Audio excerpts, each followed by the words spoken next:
In the 1970s, British comedy didn't need laugh tracks from abroad or fast edits. It needed recognisable faces, familiar places, and humour rooted in real life. These sitcoms were watched while plates were balanced on knees, cups of tea cooling on side tables, and the outside world felt a little slower. Many were loved, few are remembered. Before we begin, give the video a like and subscribe to keep these memories alive. Some of these shows disappeared quietly, but their stories are far from over. 1. Fawlty Towers, first airing on BBC Two in September 1975. Fawlty Towers unfolded inside a modest Torquay hotel, a setting drawn from real seaside boarding houses already losing their post-war glamour. Basil Fawlty, played by John Cleese, embodied Britain's obsession with class, manners, and appearances. Alongside him, Prunella Scales portrayed Sybil, sharp-tongued and quietly dominant. The cramped dining room, rigid service rituals, and boiled breakfasts reflected genuine hotel life in the 1970s. With only 12 episodes broadcast between 1975 and 1979, the series became legendary precisely because it felt painfully accurate, not exaggerated. 2. Dad's Army. Though first broadcast in 1968, Dad's Army remained one of Britain's most watched sitcoms throughout the 1970s. Set in the fictional coastal town of Wilmington-on-Sea, it drew heavily on wartime memories, still vivid for many viewers. Captain Mainwaring, played by Arthur Lowe, represented rigid authority, while Sergeant Wilson, portrayed by John Le Mesurier, offered calm understatement. Church halls, borrowed uniforms, and weekly drills mirrored real Home Guard routines. Its popularity lay in recognition. This was not history, but lived experience softened into humour. 3. The Good Life. Premiering in April 1975, The Good Life was set in Surbiton, a quiet suburban district already familiar to millions of middle-class Britons.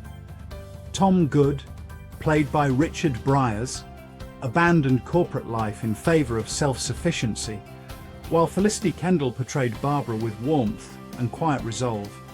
Vegetable patches, goats, and homemade generators reflected a real 1970s movement, driven by economic anxiety and power cuts. Viewers admired the idea, even if they never followed it. The series captured a brief moment when simplicity felt like rebellion. 4.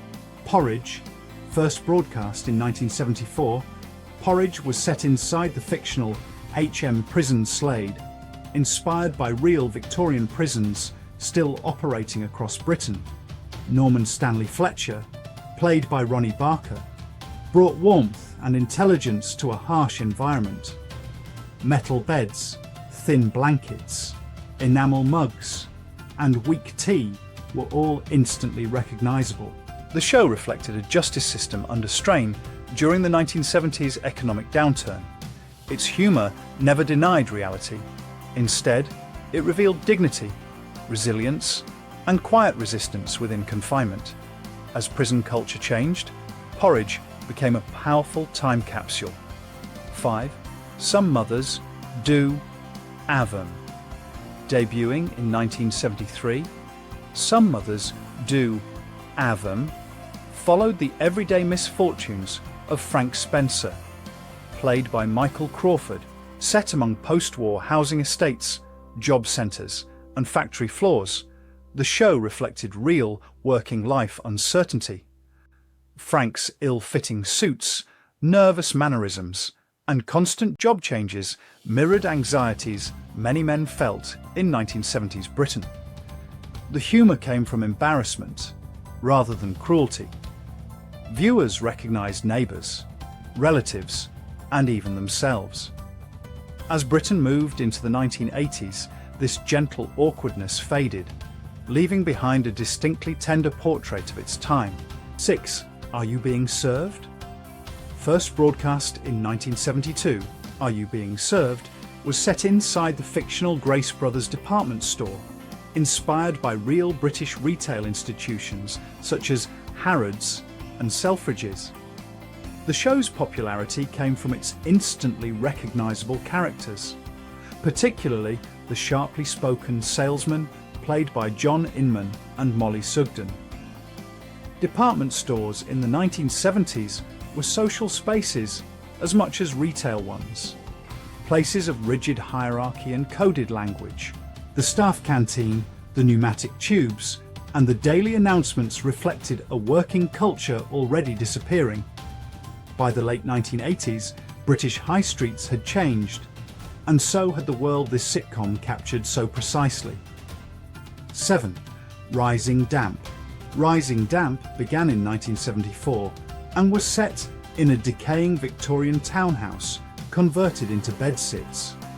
A common sight in many British cities during the 1970s housing crisis. At its centre was the landlord Rupert Rigsby, memorably played by Leonard Rossiter, whose performance defined petty authority and social prejudice. The tenants represented a changing Britain, younger, more diverse, less deferential. Damp walls, shared bathrooms, and unreliable heating were not exaggerations, but lived reality. The series was popular because it confronted social tension openly, using humour to expose discomfort. As housing standards improved, this world slowly faded from screens. 8. The Fall and Rise of Reginald Perrin. Premiering in 1976, this sitcom followed Reginald Perrin, a middle-aged executive commuting daily from suburban Surrey to a soul-crushing office job in London. Again, led by Leonard Rossiter, the series resonated deeply with Britain's white-collar workforce. Grey suits, briefcases, identical lunches, and tedious meetings formed the rhythm of many lives. Viewers recognised the quiet despair beneath polite smiles. The show's success lay in its honesty about boredom and conformity during the 1970s economic stagnation. Though daring for its time, its themes became less visible on television as work culture shifted in later decades. 9. George and Mildred.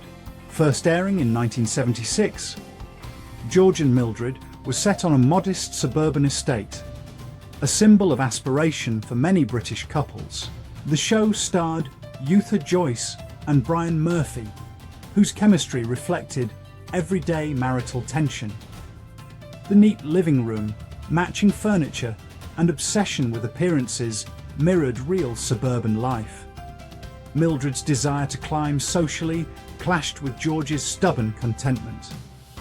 Audiences found comfort in its familiarity. By the early 1980s, suburban dreams had shifted, and this gentle-class comedy quietly settled into reruns and memory. 10. The Goodies. Debuting in 1970, The Goodies stood apart from traditional sitcoms with its surreal humour and visual comedy.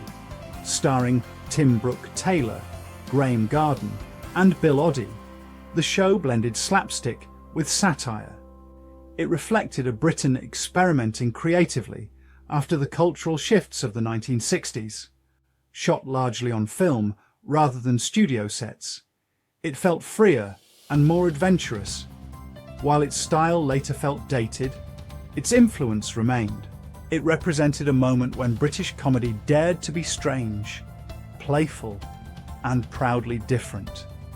Looking back at these forgotten British sitcoms of the 1970s, we see far more than television programmes. We see everyday Britain preserved in time, from seaside hotels and suburban streets to prison cells and shop floors, each reflecting how people lived, worked, and laughed. If you'd like to continue exploring more lost stories, click to watch our other videos on classic UK brands, places, and cultural icons from the 1950s to the 1980s. Please remember to like, subscribe, and share your own memories or reflections in the comments below. Thank you for watching, and we'll see you again in the next video.